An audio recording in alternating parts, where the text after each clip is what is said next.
दोस्तों स्वागत है आपके अपने चैनल सिविल साइड विजिट में। तो आज का वीडियो काफ़ी ज़्यादा इंपॉर्टेंट है सिविल इंजीनियर्स के लिए और इसमें आज हम प्लिंथ बीम की बात करेंगे। कंप्लीट उसके बारे में मैं डिटेल बताने वाला हूँ कि प्लिंथ बीम जो है एक इम्पॉर्टेंट स्ट्रक्चर है हमारे घर का या बिल्डिंग का, जिससे हमारा सेटलमेंट के चांसेस जो क्रैक्स आते हैं वो भी काफ़ी डिक्रीज होते हैं और भी काफ़ी काम होता है प्लिंथ बीम का।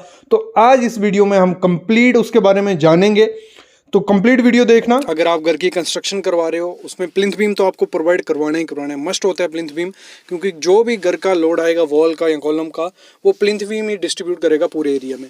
तो आज मैं बताऊंगा कि कितना साइज होना चाहिए, उसकी विड्थ कितनी होनी चाहिए, मोटाई कितनी होनी चाहिए और ऊंचाई कितनी होनी चाहिए प्लिंथ बीम की।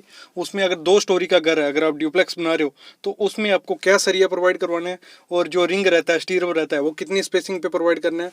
और एज ए साइट इंजीनियर आपको जो पता होना चाहिए वो भी मैं आपको बताने वाला हूं, मतलब क्या आपको चेक करना है प्लिंथ बीम में और कितना सरिया क्या प्रोवाइड करना है। डेवलपमेंट लेंथ का मैं लाइव आपको दिखाऊंगा कि कैसे हम प्रोवाइड करवाते हैं और भी थोड़ी बेसिक चीज़ें मैं बताऊंगा। 1-2 गलती भी जो बीम में की गई है वो भी आपको मैं दिखाऊंगा। तो सबसे पहले मैं आपको बीम दिखा देता हूँ जो सामने बीम प्रोवाइड किया है। इसका जो साइज़ है, मतलब अगर आपका ड्यूप्लेक्स या 2 स्टोरी का घर है तो आपको जो बीम साइज़ प्रोवाइड करना है वो करना है 230 बाय 400 mm। मतलब अगर हम फुट में बात करें तो 8 इंच बाय 16 इंच का आपको बीम प्रोवाइड करना है। और फिर उसमें एक चीज़ आप देखना, जो कवर ब्लॉक है नीचे, कवर ब्लॉक आपको प्रोवाइड करना ही करना है। अभी मैं बात करता हूँ डेवलपमेंट लेंथ की, जो एंकरेज लेंथ भी होती है वो आपको पता होनी चाहिए। तो मैं दिखा देता हूँ क्या होती है डेवलपमेंट लेंथ, एंकरेज लेंथ। ये सामने जो देख रहे हो आप, ये जो मतलब बैंड मारा हुआ है सरिये में, तो ये होती है हमारी एंकरेज या डेवलपमेंट लेंथ, ये प्रोवाइड करनी होती है। और इसकी कैलकुलेशन कैसे करनी है मैं वीडियो ला चुका हूँ। 50D के हिसाब से आपको development length, anchorage length provide करनी होती है। और मोस्टली गांव वगैरह कंस्ट्रक्शन जो रहती है यही गलती वहाँ की जाती है कि डेवलपमेंट लेंथ जो रहती है वो प्रॉपर से प्रोवाइड नहीं की गई जाती है। मतलब अगर हम बीम की बात करें तो बीम का साइज़ है 400 mm, तो नीचे तो डेवलपमेंट लेंथ नहीं जा सकती एंकरेज, लेकिन ऊपर के लिए क्या है उतनी आपको 50D के हिसाब से प्रोवाइड करनी है। जैसे मैंने जो सरिया पकड़ के आपको दिखाया, एक बार मैं साइड से भी आपको दिखा दूंगा। तो मतलब नीचे से जो ऊपर बाहर आएगा वो तो हमारा कॉलम में ही जाएगा, क्योंकि कॉलम ऊपर जाने वाला है। तो 800 mm नीचे वाला प्रोवाइड करना है और ऊपर से नीचे हमारा 400 mm का बीम है। नीचे कंक्रीट किया है तो नहीं जा सकता, वो 300 mm। ये देखो सामने आपको दिख रहा होगा, ये हमारी डेवलपमेंट लेंथ है नीचे वाले बार की। ये यहाँ से देखो, यहाँ से ये ऊपर तक गया, ये देखो ऊपर तक। ये टोटल कितना हो गया, 800 mm आपको एंकरेज लेंथ प्रोवाइड करनी है। क्योंकि ये 16 mm का बार है तो 50D के हिसाब से आपको 800 mm प्रोवाइड करनी है। और नीचे के लिए, नीचे कंक्रीट हो चुका जो 400 mm का बीम है, तो नीचे दोनों तरफ कवर छोड़ेंगे, 50 ऊपर 50 नीचे, तो आपका 300 mm बचेगा, वो आपको प्रोवाइड करना है। लेकिन उससे पहले एक अपडेट, एक न्यूज़ में आपको दे देता हूँ। एक ऐप के बारे में मैं आपको बताने वाला हूँ जो आपको साइट पे काफ़ी काम आने वाली है। अगर आपकी कोई कंपनी है, आप कॉन्ट्रैक्टर हो या साइट के रिलेटेड हो, साइट से जुड़े हो, तो ये ऐप आपके काफ़ी काम की फ्री ऐप है। इसके बारे में थोड़ी डिटेल दे देता हूँ, उसके बाद हम अपनी वीडियो जो है वो कंटिन्यू रखेंगे। तो उस ऐप का नाम है पावर प्ले, जो आपको अपने प्ले स्टोर में मिल जाएगी। फ्री साइट और कंस्ट्रक्शन मैनेजमेंट ऐप है जो फ्री में रहेगी। और अगर हम बात करें, सिर्फ 22 MB की ऐप है। इंडिया की फर्स्ट कंस्ट्रक्शन और आर्किटेक्चर प्रोजेक्ट ऐप है ये। और इसमें आप डेली जनरेट कर सकते हो DPR या WPR किसी भी अपने क्लाइंट के लिए या कस्टमर के लिए फ्री में। दूसरी चीज इसमें आप कर सकते हो, रेगुलर अपडेट रख सकते हो अपने प्रोजेक्ट का। कोई भी कुछ भी काम चल रहा है उसका अपडेट आप इस ऐप में रख सकते हो। अनलिमिटेड फोटोज आप शेयर कर सकते हो, कुछ भी काम चल रहा है उसका अपडेट रख सकते हो। फिर हम बात करें, कोई भी प्रोजेक्ट प्लान बना सकते हो, टास्क असाइन कर सकते हो किसी क्लाइंट को, वेंडर को। फिर आप कर सकते हो उसमें साइट की अटेंडेंस, मोस्ट इंपॉर्टेंट चीज ये कर सकते हो। कोई भी एक्टिविटी साइट पे चल रही है, उसमें कोई इश्यूज हैं, उनको ट्रैक कर सकते हो। ये सब चीज़ें इसमें होती हैं। तो काफ़ी चीज़ें हैं जो आपको पावर प्ले ऐप में मिलेंगी। और इस ऐप को मैं रेटिंग देता हूँ 5 में से 5, क्योंकि हम अपनी साइट पे भी ये ऐप को यूज़ कर रहे हैं और काफ़ी हेल्पफुल है। अगर कॉन्ट्रैक्टर हो या कोई आपकी कंपनी है तो ये ऐप ज़रूर आपको डाउनलोड करनी चाहिए। डिस्क्रिप्शन में लिंक डाल दिया हूँ, जल्दी से जाके डाउनलोड कर लीजिए। अभी अगली चीज़ मैं आपको बताऊं, आपको अगर आपका ड्यूप्लेक्स घर है तो उसमें जो आपको सरिया प्रोवाइड करना होता है, टॉप बार और बॉटम बार, वो आपको जो टॉप बार रहेगा वो 3 नग आपको प्रोवाइड करनी है। 12 डाया के 3 नग प्रोवाइड करनी है। 230 की हमारी डेप्थ है और जो हमारी विड्थ है 230 है और डेप्थ हमारी 400 है। तो ऊपर आपको 12 mm के 3 नग प्रोवाइड करने हैं और नीचे आपको कितना करने हैं, 4 सरिया 16 के। और इसमें एक ध्यान देना प्रैक्टिकल चीज़ है कि जब भी अगर आप ऊपर 3 सरिया प्रोवाइड कर रहे हो, क्योंकि हमने 230 का हमारा बीम है, दोनों तरफ 50-50 कवर निकाल दिया तो 130 बचा। 130 में आपको 3 सरिया मुश्किल होगा डालने में, तो 2 सरिया जैसे आप देख रहे हो ऊपर है, एक लेयर में डाल देना, मतलब साइड पे 50 mm नीचे करके आपको डाल देना है। और नीचे में भी ऐसे ही करना है, क्योंकि 4 सरिया या 4 या 3 सरिया प्रोवाइड कर सकते हो। 3 सरिया भी प्रोवाइड करते हो अगर आप 16 का नीचे, और टॉप में आप 3 सरिया 12 का, तो वो प्लिंथ बीम एक्सेप्टेबल होगा डुप्लेक्स स्टोरी के लिए। बाकी कॉलम में आपको डिटेल अच्छे से करनी पड़ेगी, लेकिन प्लिंथ बीम में अगर ये फॉलो करते हो तो कोई दिक्कत नहीं है। अभी हम प्रोवाइड करते हैं इसका जो स्टीरअप होगा, तो वो स्टीरअप में आपको क्या ध्यान देना है, जो भी स्टीरअप आपको प्रोवाइड करना है वो 8 डाया का स्टीरअप आपका होना चाहिए। और जो स्पेसिंग रहेगी कॉलम के पास से, मतलब जो आपका कॉलम के अंदर अंदर हमारा बीम है, तो कॉलम से 1 मीटर आगे तक आपको जो स्पेसिंग प्रोवाइड करनी है वो 100 mm स्पेसिंग प्रोवाइड करनी है।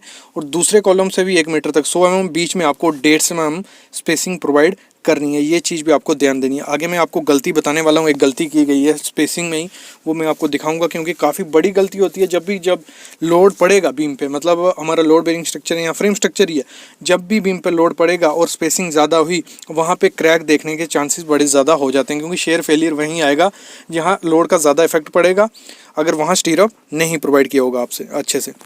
बाकी अगर हम इसकी शटरिंग की बात करें तो शटरिंग आप देख रहे हो, शटरिंग का प्रोसेस कैसा रहता है इस बीम का, क्योंकि ये MS प्लेट से हम शटरिंग कर रहे हैं, तो इसमें हमारा क्या होता है, दोनों तरफ राफ्टर मार देते हैं, बीच में प्लेट फिक्स कर देते हैं और उसी से हमारी इसकी शटरिंग की जाती है। तो अभी बात आती है साइट इंजीनियर को, as a site engineer site पे क्या चेक करना है, प्लिंथ बीम में क्या क्या चीज़ें ध्यान देनी है। एक तो पहली चीज़ हमने जो देखी, जो डेवलपमेंट लेंथ थी वो हमने प्रॉपर से प्रोवाइड करनी है। डेवलपमेंट लेंथ मेन चीज़ होती है, एंकरेज लेंथ। दूसरी चीज़ आपको क्या प्रोवाइड करनी है, टाटा स्टील, जो मतलब जो भी स्टील आप यूज़ कर रहे हो, टाटा का कर रहे हो, जिंदल का कर रहे हो, वो उसका ग्रेड देख लेना है। FE 500 अगर हमें मेंशन है TMT बार, वो चेक कर लेना है कि वो ही प्रोवाइड किया जा रहा है कि नहीं किया जा रहा है। फिर आपको तीसरी चीज़ क्या देखनी है, जो बाइंडिंग वायर यूज़ की जा रही है। जैसे मैंने कल वीडियो लाई थी स्पेसिफिकेशन के साथ कि हमारा 16 mm गॉज है SWC अनिल्ड वायर, तो वही यूज़ की जा रही है नहीं।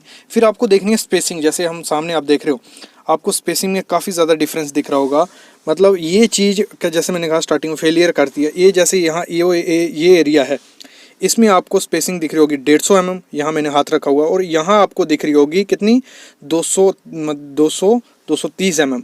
तो यही रीज़न होगा इस बीम के, प्लिंथ बीम के फेलियर का, क्योंकि अगर इस जगह पे लोड ज़्यादा पड़ा तो यहाँ फेलियर तो नहीं होगा स्ट्रक्चर एकदम से, लेकिन वहाँ आपको क्रैक्स दिखेंगे, उसकी वजह से सेटलमेंट होगी और फिर दीवारों में क्रैक्स आपको देखने को मिल सकते हैं अगर आपने प्लिंथ बीम अच्छे से प्रोवाइड नहीं किया हो। क्योंकि प्लिंथ बीम ही मोस्टली जो भी सेटलमेंट क्रैक्स होते हैं आपके घर में, जो क्रैक्स देखने को मिलते हैं कि नीचे मिट्टी बैठी और ऊपर क्रैक देखे, वो रोकता कौन है, वो रोकता है प्लिंथ बीम। अगर प्लिंथ बीम ही आपने अच्छे से प्रोवाइड नहीं किया तो ये चीज़ें काफ़ी ज़्यादा बढ़ सकती हैं।